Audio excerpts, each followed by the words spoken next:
Hello guys, welcome to Siya lifestyle. আশা করি তোমরা ভালো আছো। আমি খুব ভালো, খুব ভালো নেই আর কি।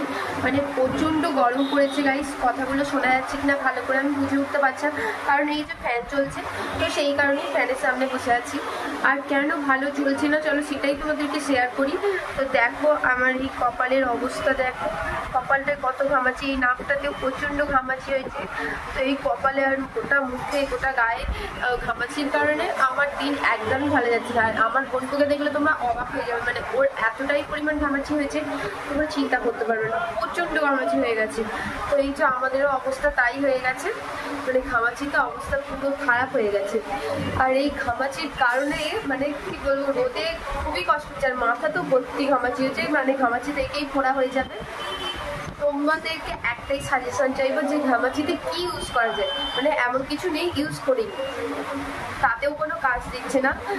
সুডল, ফটকিরি, ক্যান্ডিড পাউডার, তারপর যাবতীয় যা জিনিস হয় সবই ইউজ করেছি। সাবানটাও এমনকি নিমের ইউজ করছে, তাতেও কোনো কাজ হচ্ছে না।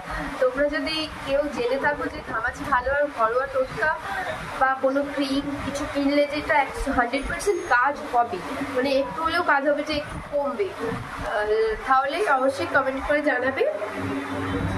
আর দেখতেই পাচ্ছ আমার মতো কার কার এরকম অবস্থা এই গরমের জন্য, তো অবশ্যই কমেন্ট করে জানাতে ভুলবে না। চলো টাটা।